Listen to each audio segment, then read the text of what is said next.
Hello, friends.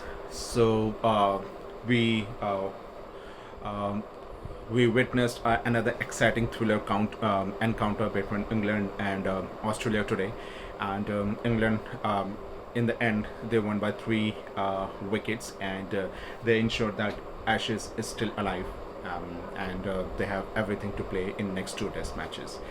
Um, Today we are going to discuss exactly what worked for England, exactly what they did in this test match, which were missing in the last two test matches. Where did Australia missed exactly? What all things they could have done better to seal the series in Headingley. So we will discuss about all these things in detail. But before we start, I humbly request all of you to please follow my channel. My channel. I'm sorry. If this is the first time you are visiting my channel, so I request you to visit view my previous videos as well. They have all kind of videos on Ashes, on West Indies decline, in world cricket, IPL, Indian cricket, everything. You can watch those videos, like it, give me your feedback in terms of comment. Similarly, you can give me your valuable feedback on this video, what you think, what I'm saying, whether it makes sense or not. I mean, to be very frank, I'm happy to listen your views, whether you agree with me or not, because definitely every person can have a different perspective, a different point of opinion. So I really respect it. Please share your comments, and like this video, and share it with your friends in your different social media circle. Definitely it's a new channel, and unlike a lot of ex cricketers, I don't have means to invest a lot in the promotion. I only rely on my analysis, and I want to connect with my viewers directly. So yes, every subscription, every new person who subscribes to my channel, it gives me a huge motivation. It gives me a new motivation to make more videos. So please, I humbly request, please subscribe to my channel. Thank you. Wonderful. So again, this Ashes is something else. I mean, whenever Australia plays England in Ashes, it is altogether a different level of encounter. Whether it was in 2019 or previous encounters, and just like its hype, all the matches were very closed. In fact, uh, even the first two test matches in Edgbaston and in Lords, until last day, in fact until last couple of hours, it was not sure who is going to win. The same thing happened today. So really a very thrilling series. I appreciate the level of game played by both the teams. They are really providing a very high level of entertainment. They are ensuring that test matches are being loved. People are not stopping watching test matches, and it also proved a very important factor that it's not that people hate test matches, but people hate both cricket. I mean, whether it's being played in ODI, in T20, in any format of cricket. So yeah, kudos to both the teams. Talking about the third test match in Leeds in Headingley. England, unlike first two test matches, things changed in this test match. In first two test matches, it was England who dominated most of the sessions, and just one bad session, couple of bad sessions, and England lost first two test matches. However, things flipped this time, and it was Australia who had just one bad session in entire 3-4 days, and game was over for them. Yesterday, because of rain, only one session of play was possible, and that proved to be doomsday, or dooms session, I can say, for Australia. They were in pretty good shape. They were leading by more than 100 runs, and they were looking good. Mitchell Marsh and Travis Head, but yesterday they were not able to play the swing in the swinging and bowling friendly conditions. Except Travis Head, none of the batsmen can cope up, and in the end, they ended up giving a very small target, a very chaseable target of 251. Whereas we all know that in Headingley, even chasing 300 is not a big thing. Um, Talking about England, so last year when McCullum was appointed as the coach of England team, um, prior to that, England team was in a very bad shape. They have lost a lot of Test matches. They were very clueless. So McCullum decided that they have to play a different kind of cricket, and he created a new technique, which is now famously called Bazball, in which they are going to play aggressive cricket with a strike rate of uh, you know 90, even in Test matches, or every over they will play with a run rate of even more than 6. There are instances where they played with more than 6. But the challenge with that approach was that most of the English batsmen, except Joe Root, were not technically very strong, which means that if they don't have batting friendly conditions, they can struggle, and it can backfire. So English cricket team decided that they are going to play all their matches on batting friendly conditions. They were also aided by the fact that last year it was largely pretty dry in England. It didn't rain that much, and also the Duke balls, the lot which was used last year, they were not swinging as much as compared to the previous lots. They were fortunate enough to get the batting friendly conditions even when they toured to Pakistan and New Zealand, and it was in fact a very great strategy, as England team won 13 out of 15 Test matches. In the entire this 15 Test matches journey, there were only one Test match which I remember was I believe first Test match against South Africa last year, which was in bowling friendly condition, and first couple of days against India, Test match, one remaining Test match from the 2021 series, which was played last year, in which in first couple of days it was bowling friendly condition. Else in all the Test matches it was pretty flat. In fact, English team, they were happy to chase in the fourth inning, and there were a lot of matches where they won by chasing more than 300 runs in the fourth inning, which was not that common in English conditions, but that thing happened. Now the challenge with this strategy was that it gives less less opportunities for bowlers to take wickets, and England are really very lucky to have two bowlers of James Anderson and Stuart Broad caliber that they can get best of out of the conditions, whatever conditions they are getting. Also, Jack Leach proved to be a very important member of England team. If you look in these 15 Test matches, 16 Test matches, he took a lot of wickets. Whether it was first inning, second inning, he used to take a lot of wickets, which was really helping them. Now, this thing didn't happen in Ashes, because James Anderson, he looked jaded. He was not able to swing the ball due to some strange reasons.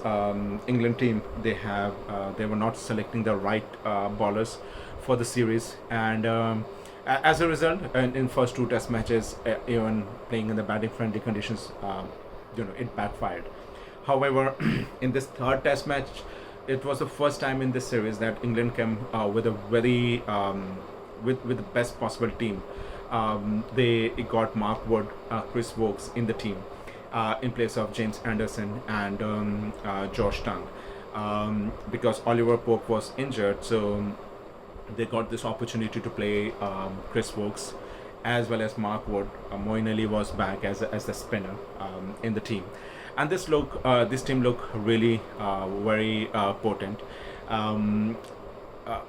one thing I'm really I'm sure that even all the English fans, they will be pulling their hairs to by thinking exactly why they were not playing Chris Wokes from the first Test match.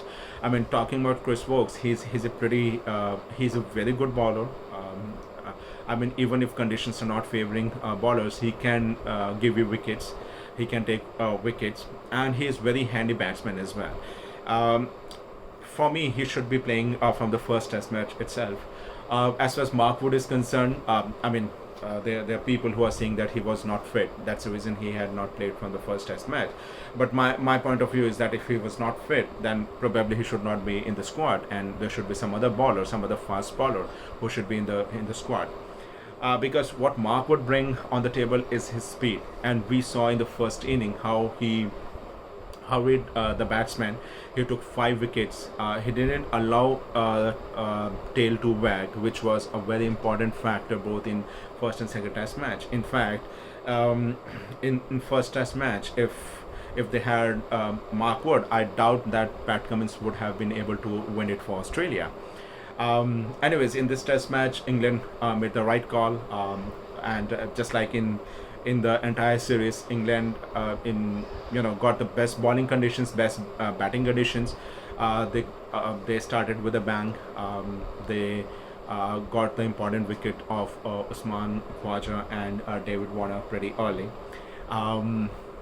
In spite of some drops, some very crucial drops by English fielders, which is really a very big cause of concern, especially the way Jonny Bairstow is keeping, because it clearly shows that he is low on confidence. He is neither able to do good wicket keeping, nor he's able to score runs. He is losing his wicket at the crucial moments.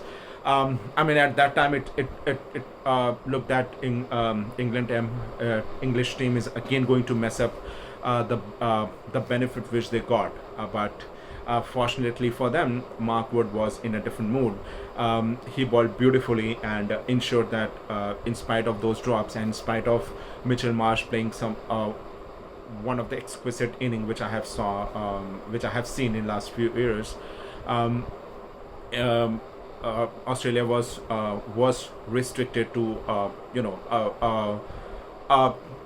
I would not say that it was below par. It was a bit above par considering the condition, but still, at one time when Australia was at 210 for 4 or 220 for 4, it seems that they will score more than 300 runs in the first inning. But English team made a good comeback, especially Mark Wood.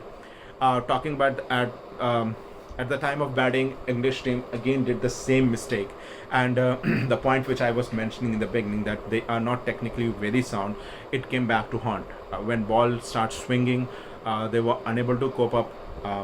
In fact, there were a few soft dismissals, like the way Crawley got out in the first inning, where there were hardly 1 or 2 overs left, and the only thing that was required from him was to just stay on the crease. Maybe he didn't require to make a lot of runs at that time, but he lost his wicket. Similarly, Jonny Bairstow, I mean, like I said, that he's struggling. He lost his wicket at a very crucial stage, and it was again a soft dismissal. If not for captain Stokes inning of 75, English team could have been in a big soup. But in the end, they ended up conceding just 26 runs. And this time, Australian team helped English team by gifting their wickets. I mean, God knows. I mean, why? So, David Warner, he has that weakness outside the off stump, especially in corridor of uncertainty. However, this ball was the ball stood broad bold. It was not even at in the corridor of uncertainty. It was on the leg stump, and he could have left that ball, but he decided to play. He got out, and after that, it just Labuschagne and Smart Quaza, they played well. But as we have saw in the entire series till now, that Labuschagne, his struggle reminds me of Virat Kohli of last year and last year, where he, just like without Kohli, he is able to get in. He is able to, see the ball. He is able to understand the condition, and then once he scores around 35-40 runs, he gives his wicket. Same thing happened. He played, a very average delivery from Moeen Ali. He played it directly in the hand of fielder Steven Smith. Again, gifted his wicket, played a horrendous shot, and all of a sudden, and after Usman Khwaja got out, all of a sudden Australian team was in pressure. Luckily for them, Mitchell Marsh and Travis Head ensured that there are no more damage done on the second day. But like I said, that one session, it provided to be a doomsday for them. In that one session, they were not able to cope up with the swinging condition, and they ended up giving a very chaseable target to English team, who started very well yesterday, scoring 27-28 runs very quickly. Now again today, English team again made the same mistake. See, like I said in all my videos, I'm not against Bazball. Of course, it's an entertaining way of playing cricket, but Bazball does not mean that you need to be reckless. You are playing well. It's not necessary that you need to score on every ball. Unlike test matches or one day, there's no limitations of number of balls. So even if you're leaving few and then you smash a shot, you will end up having more than 80-90% of strike rate. But English team again messed up. Ben Duckett, Crawley. You talk about Moeen Ali, who was surprisingly sent at number 3. Joe Root, Ben Stokes, all of them, Bairstow, all of them just came up and they just played loose shot and they got out.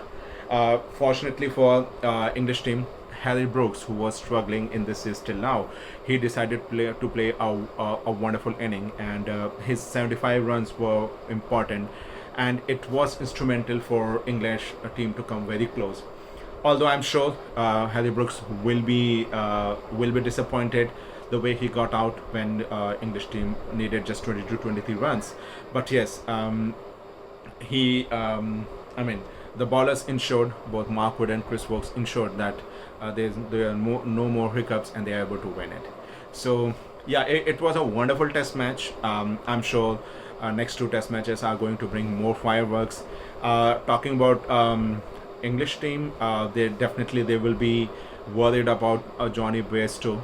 We all know he is a champion player, but he's really struggling both with his batting and his keeping. And as far as batting is concerned, he can get more chances, but as far as keeping is concerned, it is really hurting English chances very much. So don't be surprised if they are forced to make a change. They might get Ben Fox or someone, and Jonny Bairstow just play as a batsman. But again, it will then change the rhythm, the balance of the team. Ollie Robinson, he was not able to play well, although there are good amount of there's a big gap between 3rd and 4th test match, so he might be fit, but I believe he might be dropped from the next test match in 4th or 5th, and might be replaced by some other bowler. As far as Australian team is concerned, they will be concerned about David Warner's form. I said this in the beginning of the in the preview episode of Ashes, says that Australian team will they have to come up with a strategy for David Warner. He is really struggling. Similarly, Marnus Labuschagne, he's after doing all the hard work, he's gifting his wicket. So both teams, they have points to ponder, and as a neutral fan, we are watching some fascinating cricket. I just hope that in next 2 test matches we are going to witness the same kind of cricket. That's all for today. Please subscribe to my channel, and all of you have a great day ahead. Bye, take care.